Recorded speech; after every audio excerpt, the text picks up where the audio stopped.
Well, lucky me. On my birthday, I get to hang out with some of my best friends, and here's one of them, Mark Sleboda. Let's talk.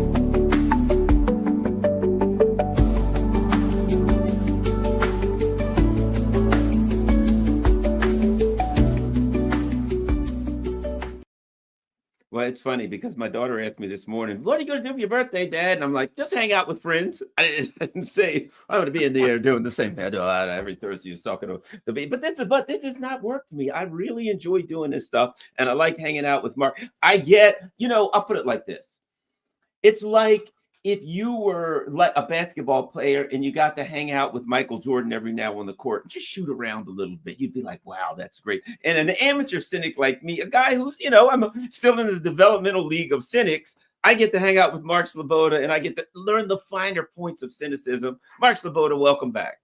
Oh. I just rolled my eyes so hard I heard it. Sorry.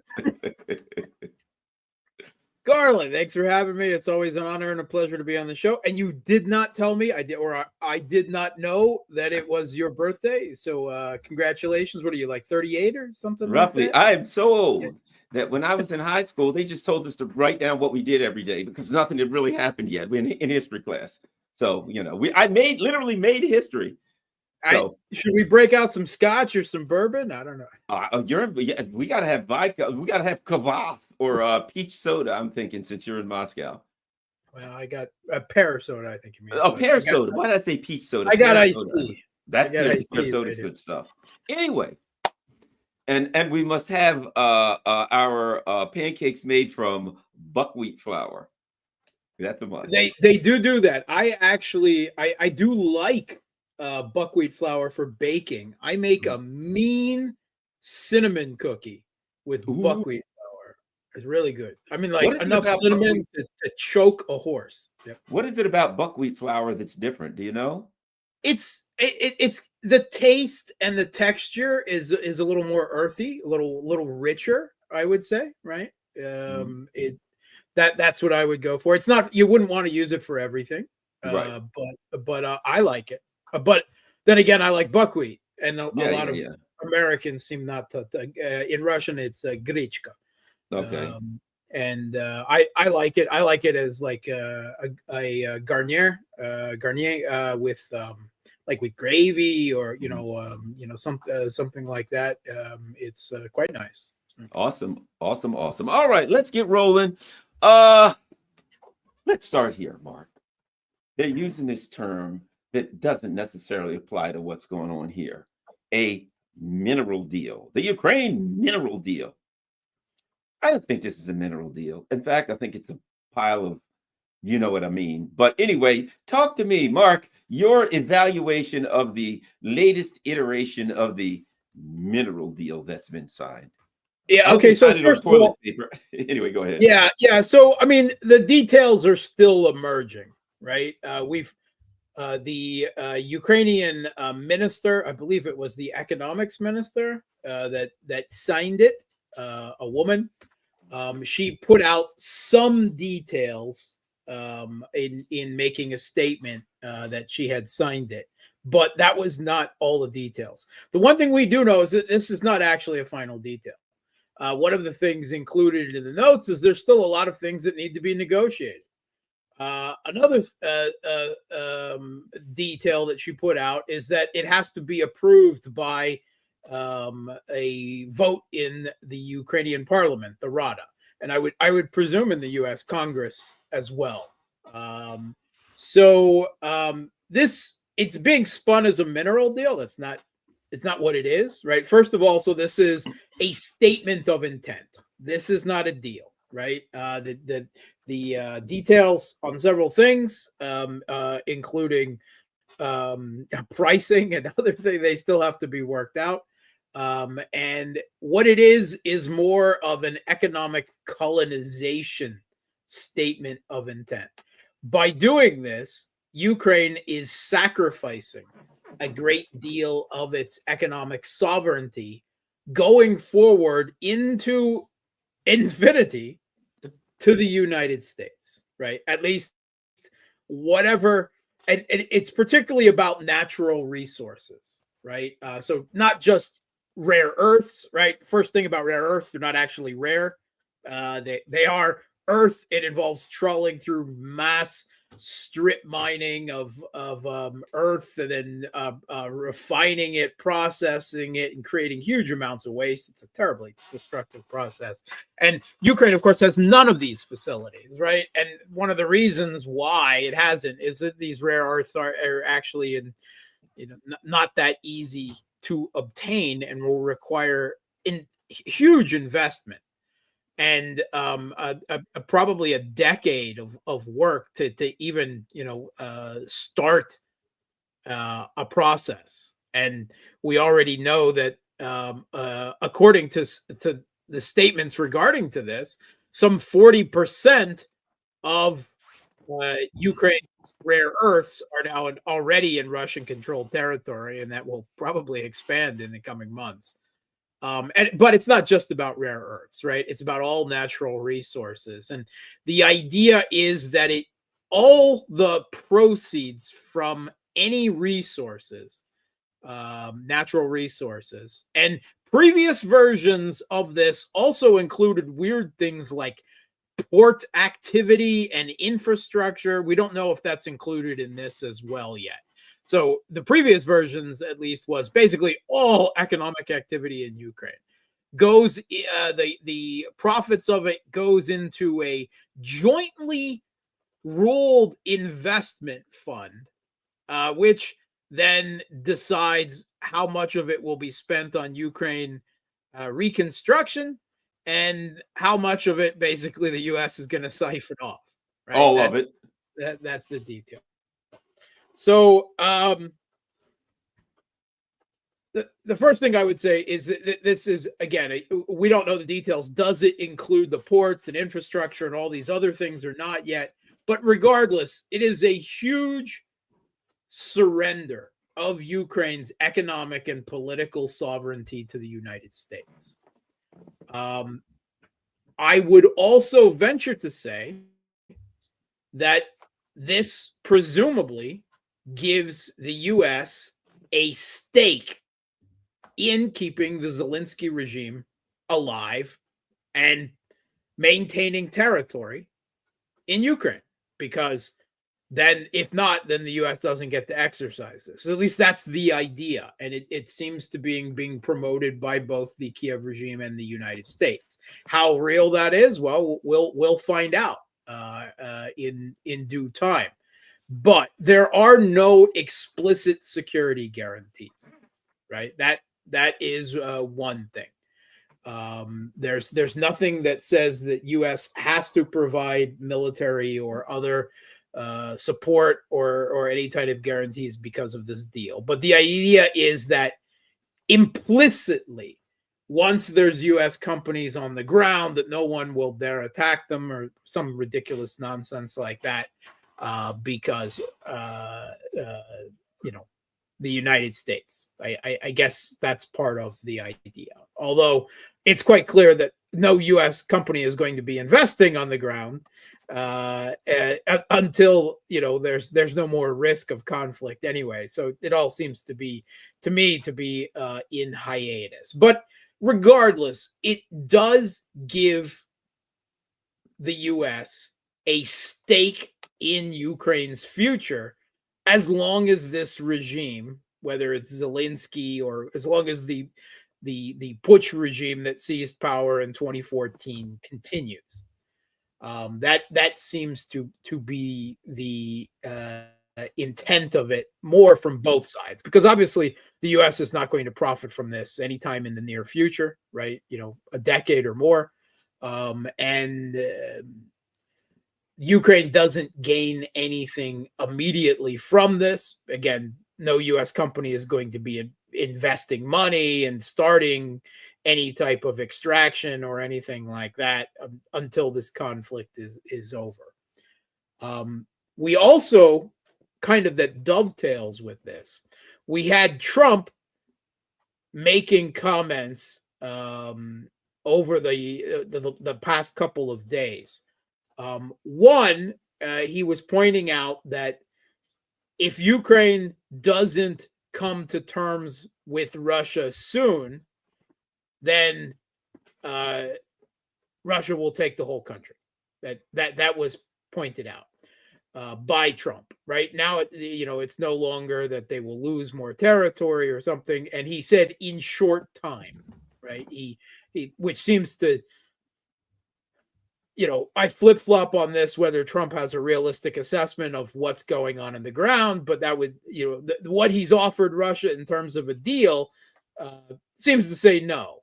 But statements like this seems to indicate that maybe he does have a better idea. So of what the real state on the battlefield is. But he also pointed out something that I've mentioned several, fairly commonly in the past couple of months, is that he's trying to save Ukraine. That's what he's doing here. And I would say far more specifically than that, he's trying to save the West-backed Kiev Putsch regime that seized power in 2014.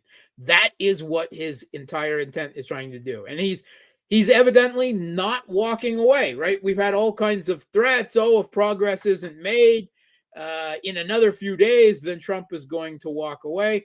And we heard J.D. Vance in the last 24 hours come out and respond to a question about this and say, well, some progress has been made in 100 days, and we look forward to the progress that we'll make in the next 100 days, seeming to indicate that whether that was a bluff or not, that the Trump administration may be reconsidering now, and the option of Trump just throwing up his hands and walking away from it seems to be going the other way. Right. That is, again, it's all about how many signals, because the Trump administration seems to change its mind on any given topic, several times a week. But right now, that seems to be indication. And just as after this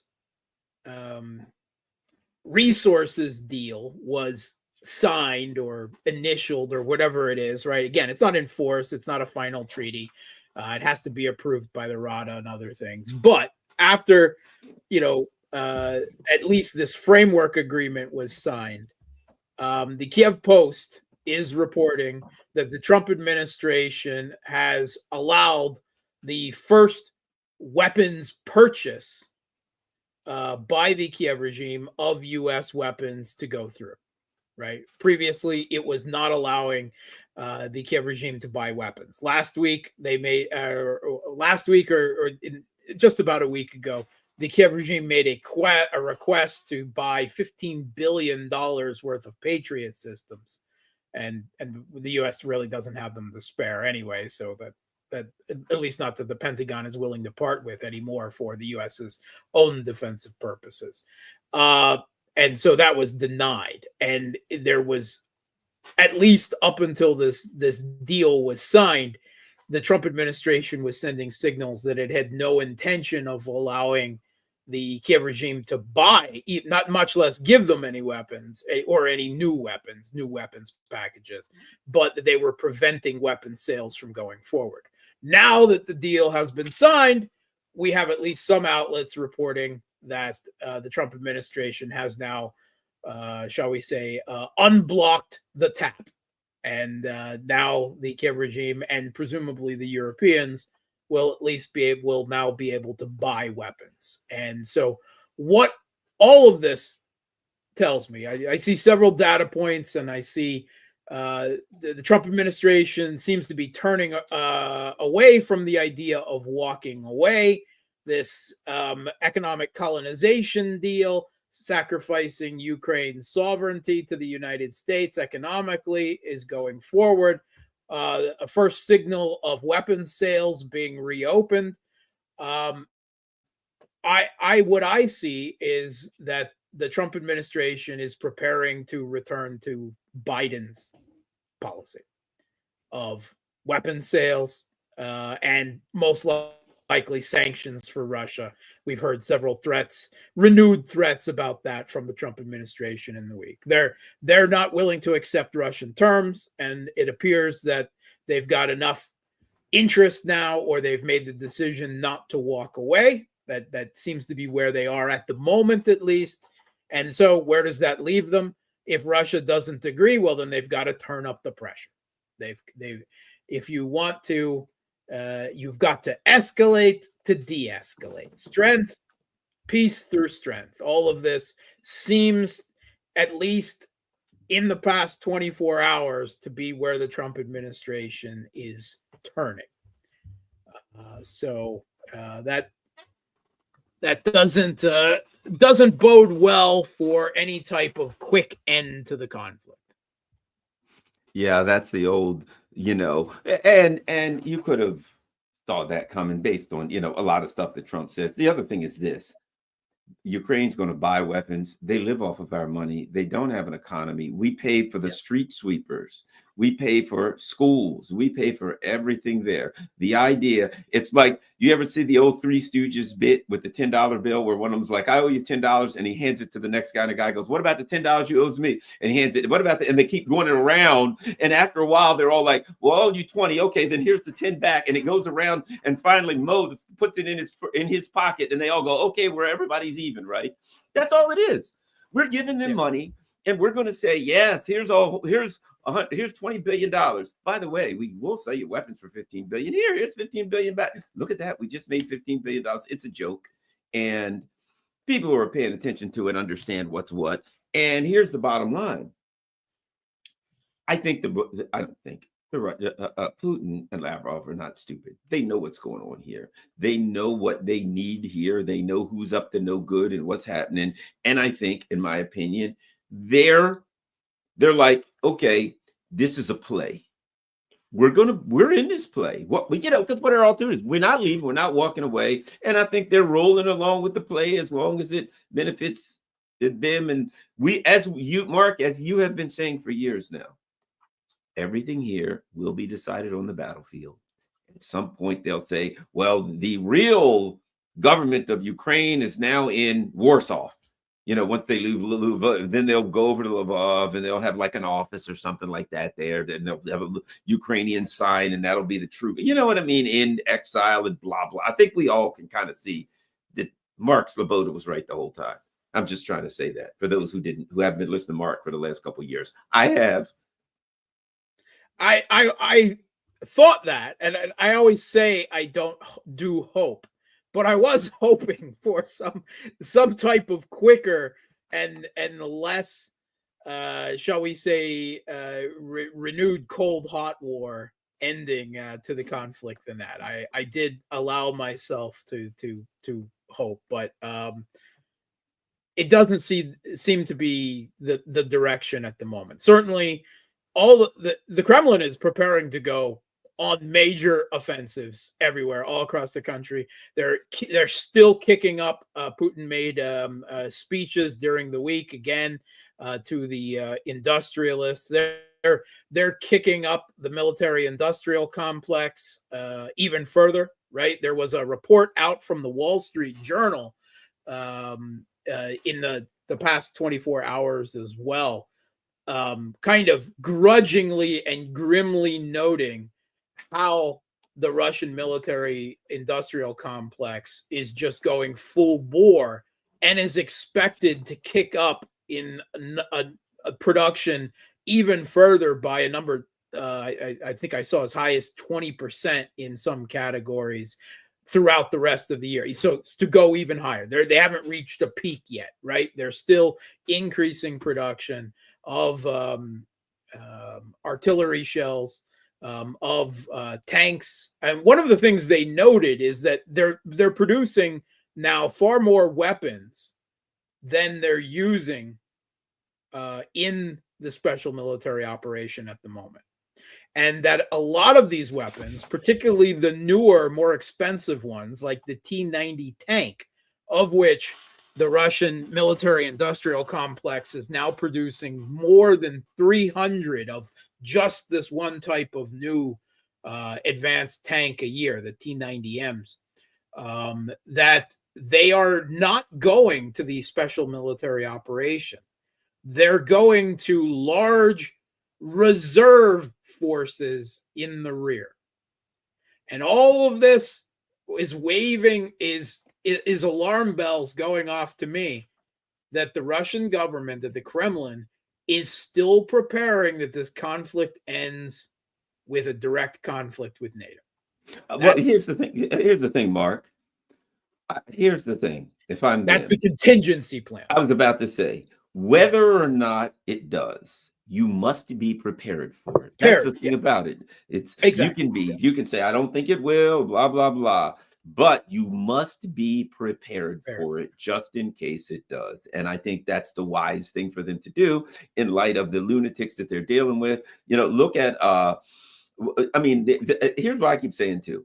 The idea that people still think that there could be some kind of a deal with Zelensky running around talking about attacking the May Day parade when people from all over the world are taking credit for assassinating Russian generals, right, with bombings.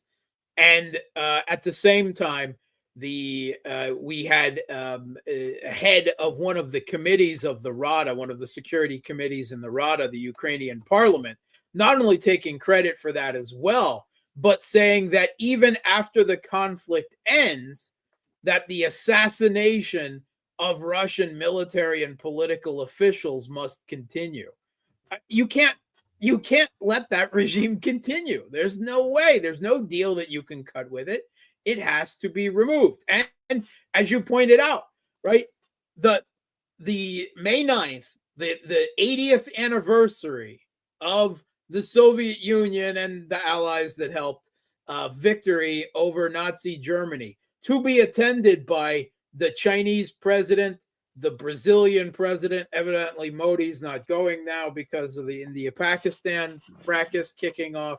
But the South Africa, numerous world leaders, some more than 20 heads of state are going to be in Moscow for the Victory Day parade that day, including the president of Serbia, Robert Fico, the prime minister of Slovakia, despite threats from EU officials against both of them, right? They're attending. And Zelensky is openly talking, right, doing the implication that they're afraid that there could be an attack on the parade, and saying they should be afraid, right? I mean, how else are you supposed to interpret that? So, yeah, you're right. No deal can be cut with this regime. Nothing, everyone is going through the motions. It's got this tinny note of insincerity. I mean, whether we're talking about the Russians, the Europeans, the Kiev regime, maybe the U.S. is the only one who wants peace, at least on their terms right now, right? That's the diktat that they're trying to present. But once again, all of this peace deal, we've had two framework deals, one put out by the Trump administration, one put out by the Kiev regime and Europe this week, and all they're still doing is talking to each other, right? And trying to present terms to Russia. And meanwhile, Lavrov has been saying, well, we consider all of this good preliminary work to the beginning of negotiations. As far as Russia's concerned, negotiations haven't even started yet. And we've had time and time again, Putin has made it clear, Russia isn't backing down an inch. They're not prepared to offer any concessions at all. In fact, I would argue that some of the things that have been said, Lavrov talking that any final settlement must include the removal of all Western sanctions against Russia, right? Something that is, let's be honest, political fantasy. It took more than 2 decades after the end of the Soviet Union to get rid of Jackson Vanik, right? When things have to go through the Senate and, political bodies in Europe as well. the U.S. Senate, and so forth. So Russia appears to be stepping down, further on terms that say that there is going to be no diplomatic settlement. There's not even a chance. They're not in the same reality of terms that are being presented. And we had two important Russian officials this week, including Patrushev, the former head of the intelligence directorate, the National Security Council, who still maintains a position on the Security Council. He's very close to Putin, and he's one of the real Siloviki, the real intelligence power players behind the Russian government. And he and one other official, once again, they started openly talking about Odessa. They started talking about Odessa this week. And there's two ways to interpret that the Kremlin is really starting to think, right, about Odessa, something that would be very hard to take militarily without going through Kiev first, right? An amphibious assault or contested crossings, Kherson, Nikolaev, right? That's very difficult. Even the Soviet Union went up through Kiev and down to take Odessa. So Odessa would probably be more likely something in terms of an unconditional surrender of an occupation of Kiev or something like that. But it's being mentioned. So either they're really serious about it, or they're setting even greater maximalist goals that then they can walk back from in negotiations and say, that's our concession, that we're not demanding Odessa too. Preferably, I would prefer that Odessa ends up in Russian hands, right? And you have the family there and so forth. It's a Russian city. It was founded by Catherine the Great. It has nothing historically. The majority of the people there, Russian speaking, Russian leaning, right? It should, right? But that is the most difficult, right? That is, if you're talking about low hanging fruit, Odessa is the highest hanging fruit, right? That's the one furthest and most difficult way to take. And it has to be said that the West is really hot about that too. Whenever Odessa comes up, that's where Macron wants to put French troops. Meanwhile, we also had a report out now that all of this talk of this coalition of the willing nonsense about putting NATO troops on the ground in the event of a ceasefire, supposedly, that Starmer and Macron have been pushing for the last month has gone completely up in smoke. And there was a report out in the British media now that the entire EU would struggle to put just 25,000 non-combat, non-intensive combat prepared troops on the ground in Ukraine, just to put them down on the ground. They would struggle to get the men, the logistics, and everything in place, even hiding in the rear in West Ukraine for training purposes or something, that the EU would struggle. And as was pointed out, Russia has some 800,000 troops just for the special military operation now. And there's probably more that are being held in reserve that aren't in that number. And that's on top of the still large Russian standard defensive military that is not part of the SMO troops, right? The Russian military is now well over 1.5 million troops in total. With some 600 to 800 of that devoted to the special military operations specifically. So what is 25,000? That they can't even get together. They can't even get together. Not battle hardened, not trained, without air cover, without air defense, without anything. That's a joke. I mean, at best, that is a human tripwire. That's all it is. Anyway, the whole coalition of the willing is now looking pretty unwilling. So it's not going anywhere. Yeah. So as we said about Odessa, so what? at some point, if the Russians say, all right, we're taking Odessa, and the and NATO says, well, that's a red line. You're like, already? Well, I guess you'll be sending troops, huh? Oh, wait a minute. You don't have any, do you? You know what I mean? Their red lines have been painted over. They got no red lines anymore. Yeah. Because let's be honest, well, anytime you tell someone, if you're negotiating with someone, you have to say, if you've got a red line, you have to be able to say, or else. Either do this or I'm going to act in some way to stop you. If you don't, even the kid on the playground, you better do this. And what's the kid going to say? Oh, yeah, you're going to make me? If you can't make Russia, the kid ain't going to do it. Yeah. So Putin put out a few weeks ago that if some type of real process in negotiations on Russian terms isn't reached in the near future, then Russia it wouldn't be just 4 regions. And this is something that was echoed by Alexei Arestovich, who, by the way, was just sanctioned by Zelensky. Anyway, talking that, well, if you don't cut a deal soon, it will be 8 regions. Russia is now already establishing a bridgehead on the other side of the Kursk border in Sumy region. Russia continues to advance in both the north and south of Kharkov region, where the Kiev regime's defenses are, I wouldn't say collapsing, but they're definitely crumbling in multiple places.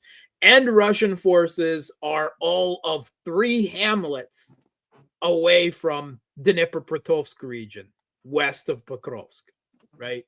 So that's already 3 more regions that Russia looks to move into, or is already in, or will be moving into in a major way in the next few weeks, right?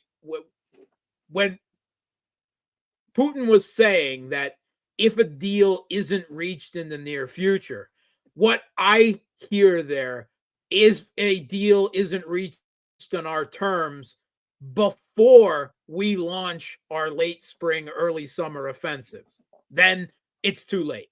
Right. And that's where I think we're on the cusp of that right now. Russia is prepared to go big.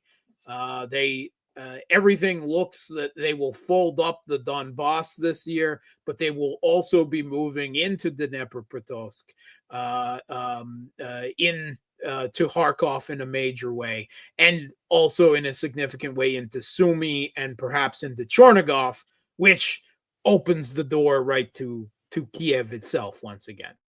So I think that the Russian military is at the point where they consider that the Kiev regime is in real danger of collapse at some point this year.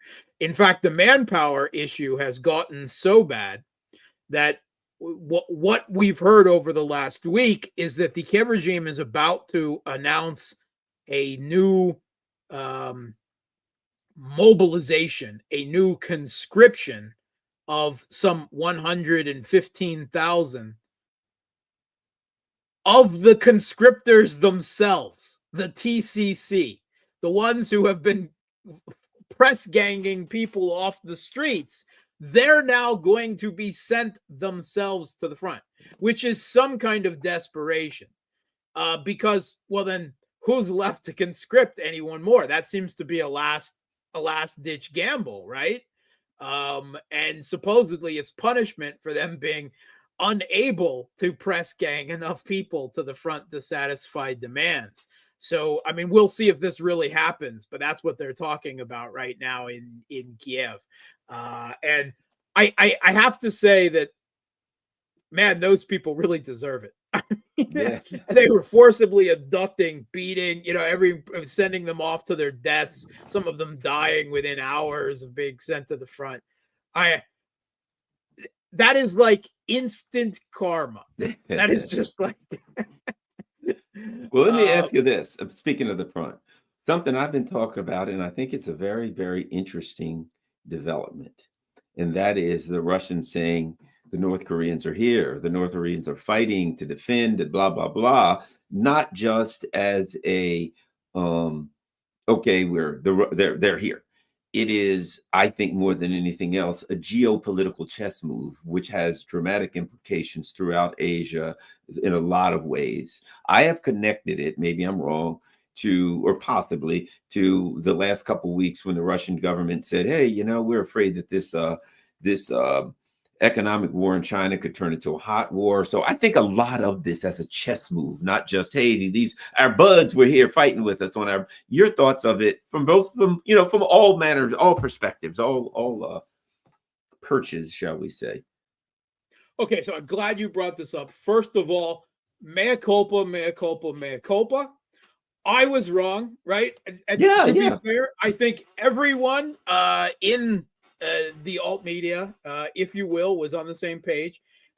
We did not believe the Western stories about North Korean troops fighting alongside Russian troops in Kursk. I did believe them. Yes, maybe learning drone operations behind the lines. Yes, providing artillery, multiple launch rocket systems. That, you know, self-evident.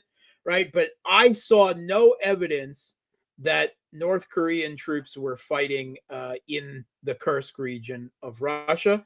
And I did see reports. I mean, even in BBC had quotes from Ukrainian Kiev regime troops in the area saying it was really hard to find the North Koreans at night in the forests of Kursk, particularly when they weren't there.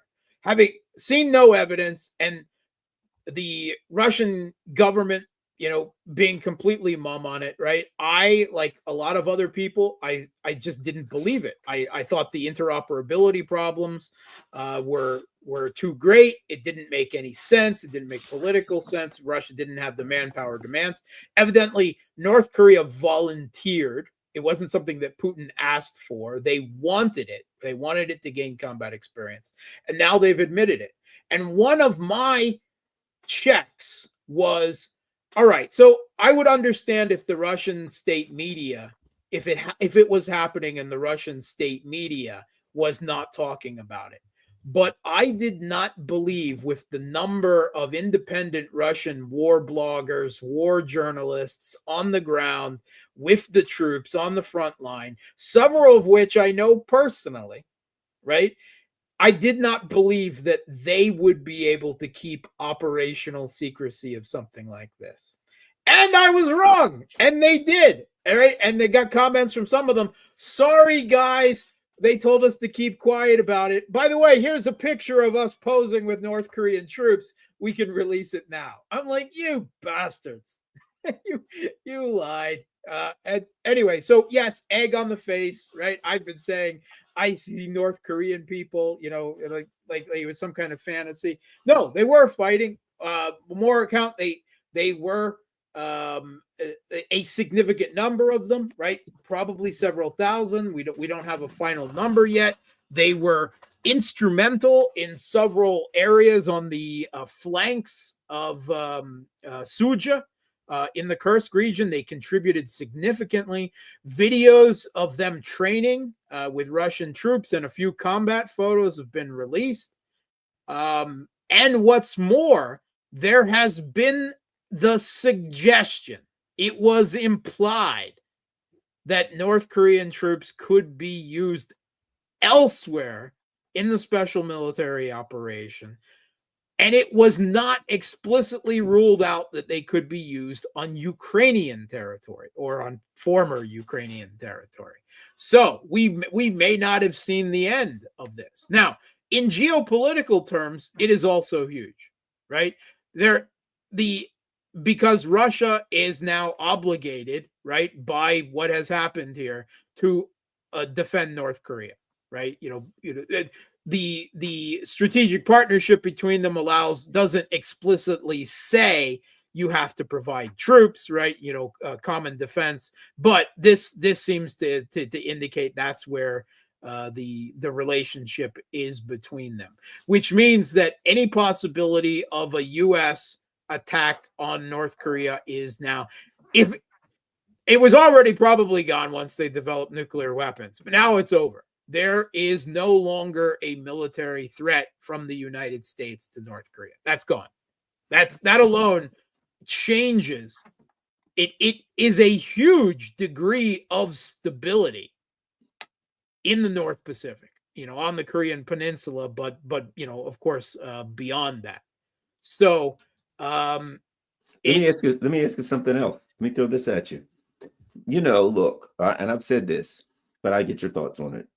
So China has already fought on North Korea soil, defending of North Korea in the 1950s. Granted, it was a while ago, but they fought there. The North Koreans have fought Russian on Russian soil now, defending Russian soil. And the wording was interesting. They defended our soil, soldier to soldier, defended the motherland. They made a point of stating it in a way that said, we're joined at the hip. You touch them, you touch us. You touch us, you touch them. If you want that fight, you got it. Okay. I do think it highly complicates the concern, the plan, maybe, if as it were, to go after China, because North Korea is very close to China. They're on China's border. You got South Korea. If you want, and we all know the plan is use the Philippines, Japan, and South Korea as your local Ukraines to go after them. But the problem with South Korea now is they got to go against North Korea.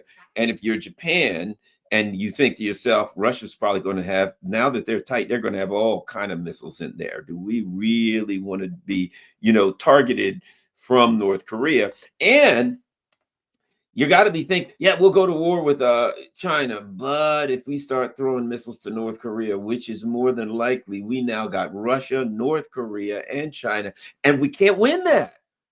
We know we can't win that. We know we don't even have a chance at winning that. They don't even have a chance of winning against. They don't even have a chance against winning against China off China's own coast, right? They can't beat the Houthis. They're losing to Yemen, and they don't even have a navy. They just lost ships, MQ-9 Reapers. They're losing to a bunch of guys who are really tough bastards, but they don't have much. Too. They just off of a carrier this week against the Houthis.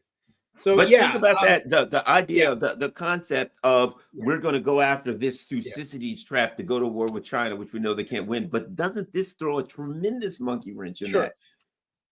I think it does. It adds certainly another level of complication.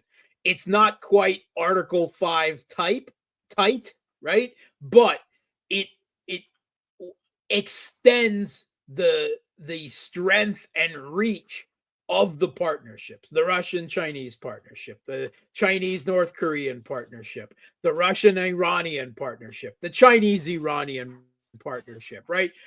All of them have been very careful over the last few years to say, we don't believe in bloc politics. And my response to that was, well, you may not believe in it, but the geopolitical bloc on the other side believes in it. And you don't have a choice in the matter. And that's what I see here, right? A solidified geopolitical bloc. And increasingly, they'll realize that, in order to hang, they might need the deterrent power of, alliances that would tie, allies or partners, whatever, into direct conflict, because the U.S. is getting increasingly desperate as they see their, not just the U.S.-led Western hegemony is getting desperate as they see that hegemony slip from their grasp, and they're not yet willing to give it up in one form or the other. So that deterrent value, they've always said, we don't believe in blocks, blah, blah, blah. That's okay. Blocks don't believe. You may not believe in blocks, but the other block believes in blocks, and you don't really have a choice in the matter. And there was a really a kind of a poignant comment solidifying this, the new change in the geopolitical reality for me. A lot of you who are I don't want to say students, but at least familiar with history, will probably be aware of the famous Russian geostrategic maxim that was uttered by, I believe, Tsar Alexander III, when he said that Russia has only two allies, its army and its navy. Well, we can now consider that updated to 2025 by President Putin, with Russia has only three allies: its army, its navy, and motherfucking North Korea. Yeah. You know, the great thing about North Korea too, while I don't agree with that, I actually think their leader is has played his hand, considering all things considered, pretty wisely. He's a crazy man. He seems like he's not as stupid as they think. But you can play the crazy man hand. So they've got to be like, yeah, that we're pretending like Putin's a madman, but we're really worried if that guy over there will start throwing nukes. It's always nice to have a guy in the crowd that they're really scared of, and they think he's a little bit unhinged. Even I don't think he is, but I think he has to play that hand, and he does it well. I don't think he's unhinged at all, especially not compared to Trump. I mean, everyone, Kim Jong-un looks perfectly rational and calculating compared to Donald Trump. No, Kim Jong-un, he's a player, man. He's a player, right? He has, look where North Korea has gone in the last few years, developing a nuclear strategic deterrent, and now a military and economic alliance. The economic isolation of North Korea, it's over. Right, that's never coming back. Right, at the very least, right, the idea of sanctions that Medvedev once agreed to against during that stupid phase of flirtation with the West, right? That Russia and China agreed with sanctions against North Korea. That's gone now, right? That's completely gone. So he's got strong economic partners, right? He's got military partners. He's got a nuclear deterrent. Kim Jong-un may be the greatest. Kim, I mean, yeah, I gotta say, he's you gotta give this guy credit for what he's been able to accomplish here. And it's a powerful alliance. I think that May 9th, will there be like a division of a battalion, a platoon of North Korean soldiers marching in the parade? I would suspect there may be. I would suspect. I know that the Chinese and the Vietnamese will be there. Hell, they have troops marching. Yeah, I've already seen them practicing. I would assume that the North Koreans, it would be unthinkable. I would say, particularly after the announcement in the last week, and they'll receive a lot of love now, because, I mean, Russia has lots of partners, right? Yeah, China and India have stepped up economic trade with Russia, and Iran provided the Shaheds and other assistance and everything. But the North Koreans put blood on the line. And what's more, they volunteered. They jumped at the opportunity. They said, no, send us. We want let us at them. Let us at them sons of bitches. I mean, that makes, they have combat experience now of modern peer-peer drone, facilitated warfare that really only Russia and Ukraine have, their militaries have, to any considerable degree now, right? I hear constant complaints from within the U.S. military that and the Europeans that they're worried that the lessons being learned in Ukraine about the previous future warfare, now present warfare, is not being learned and integrated into U.S. and European military practice, because it's still in the hands of handfuls of special forces and intelligence and military intelligence, because their troops aren't on the ground, right? At least not in large numbers, in Ukraine. But now North Korea has that experience, right? They're learning leaps and bounds. And I was reading some details. There's some details about how they went about interoperability and everything, where the North Koreans were troops were tasked with memorizing some 25 basic military command words like cover, retreat, fire, these sorts of things. And the Russian troops, the officers that were coordinating with them, also underwent emergency abbreviated North Korean lessons, and it's impressive. It's impressive, having in a previous life practically having been involved in NATO operations in Europe. right, in the U.S. military. I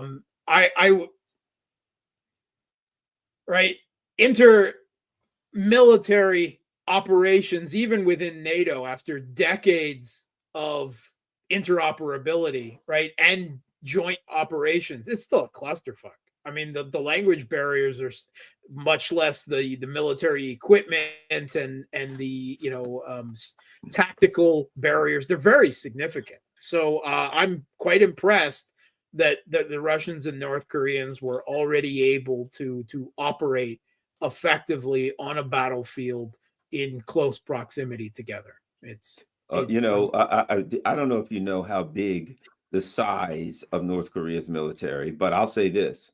Additionally, all this talk of the Europeans who can't get together 24,000, 25,000 soldiers on their best day, with their plans for whatever it is, 2029, we've got to get together for a big war with Russia. So they got to train pretty much their entire army by 20. They got like 3 years to train, like, I don't know, 1 million people and equip them and all these kinds of things to fight Russia and in North Korea now. So now okay, we're going to go to Russia. So you got to go to Russia's border to fight them. Why do I feel like this? If Russia is the threat, why do you have to go to their border to fight them? Wouldn't they be coming at you and you'd be on the defensive? It seems to me you're advancing towards the Russian border to fight Russia, but now and North Korea, which makes things, maybe they'll have to give themselves another 2 years to, get all the soldiers together. Yeah, all the scaremongering, of course, right? Russia's not going to invade that NATO country. I mean, it's scaremongering, right? If there is a conflict, it won't be in a NATO country, at least not to start, and it won't be a NATO attack on Russia.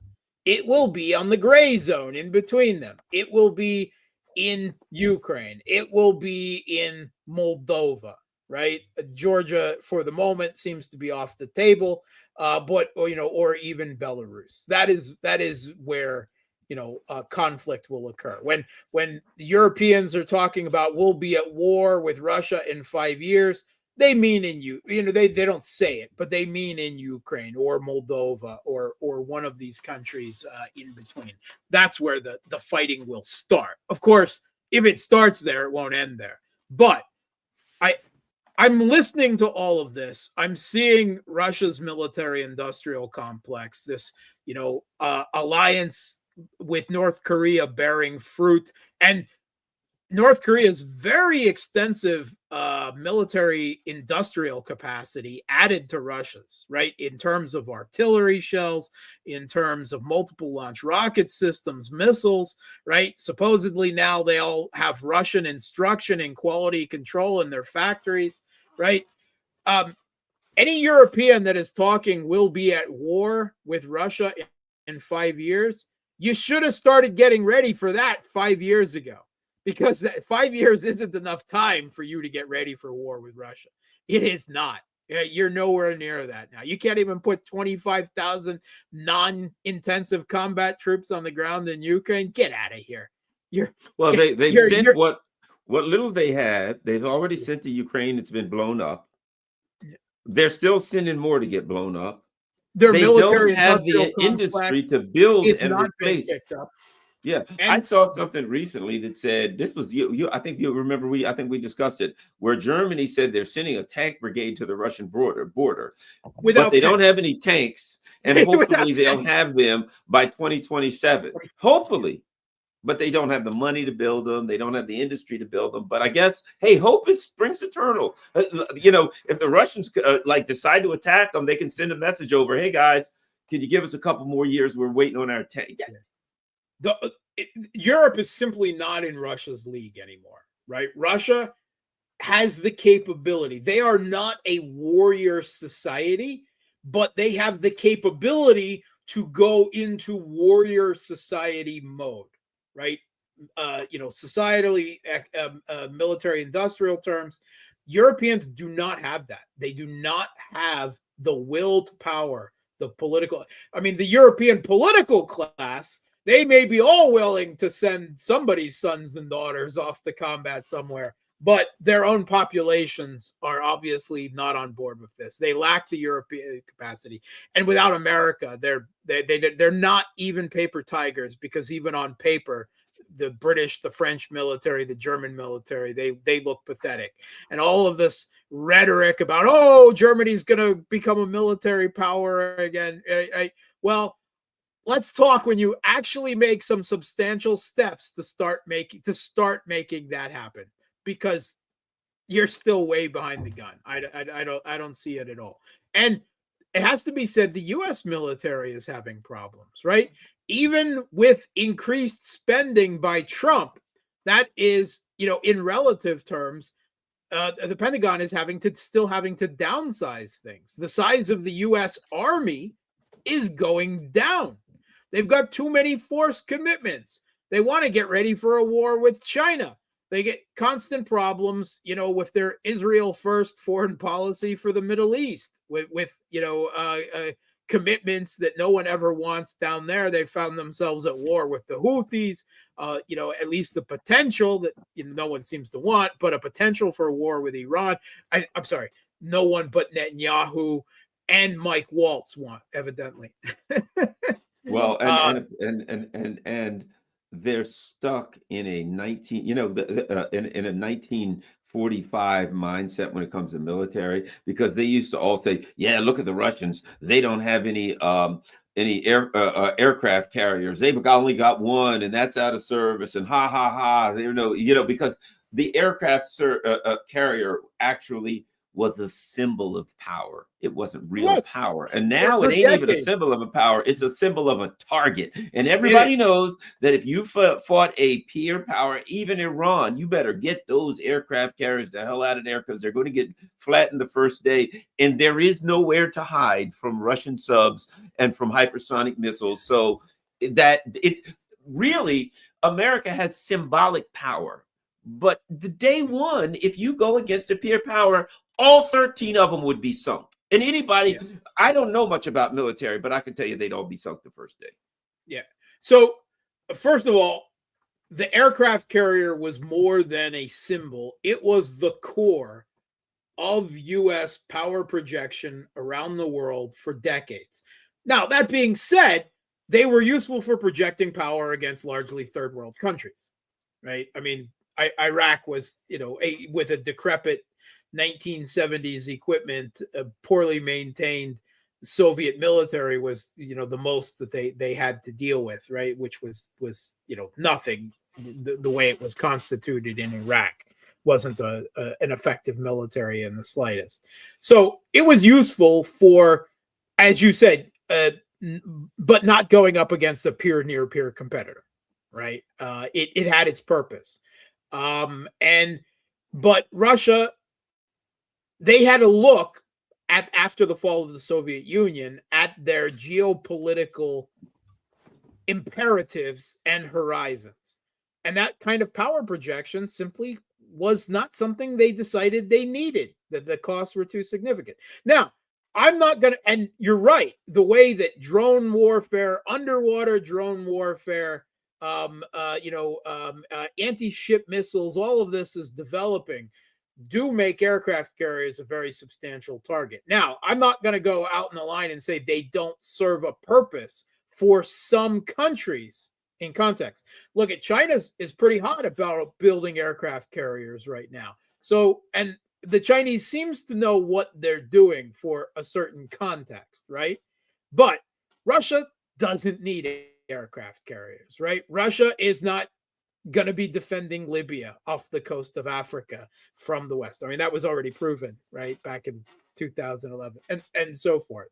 For certain countries in certain contexts, it makes sense. Although it's not,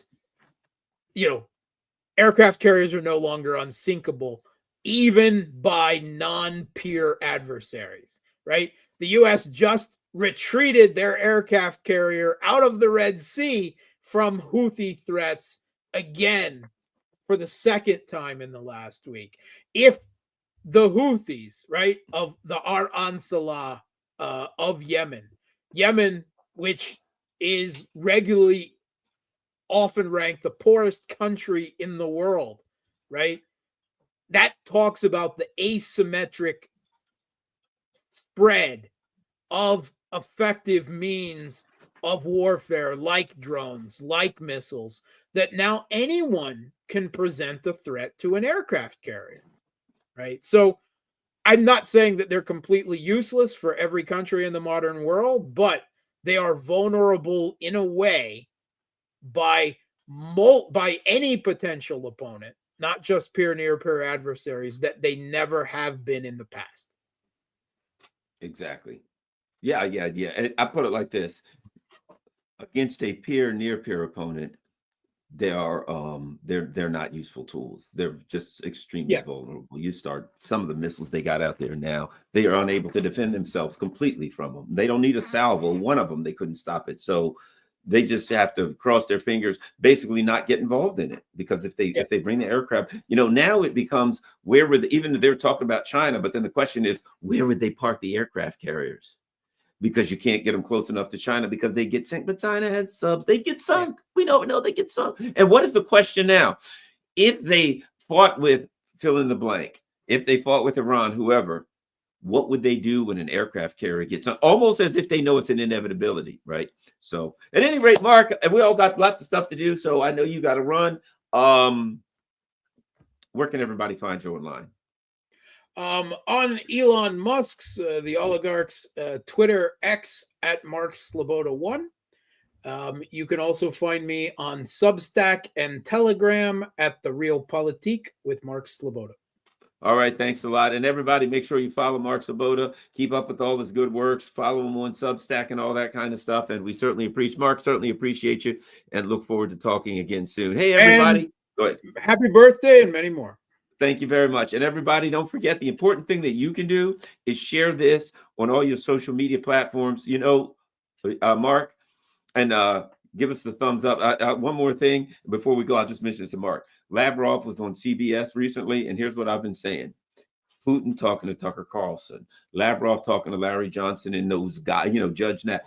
Now, I think the brilliance, again, statesmanship of the Russian leadership is to go onto alternative media. And now mainstream media was like, crap, we got to interview these guys because, you know what I mean? They had no choice because alternative media is killing them. And Maria Zakharova, she's been on, I think, Scott Ritter's channel or something. They're going on various alternative media channels, and that puts heavy pressure on mainstream media in the West. And now that I think it's a reaction to that, like, crap, they're just completely scooping us on everything. We got to do this. If you haven't yet seen that Lavrov interview on CBS, I'll just say that it warmed my cold, dark heart to see Lavrov just continually and repeatedly smack down that smug bitch. He's a sharp guy. All right, thanks a lot. All right, everybody, share this on all your social media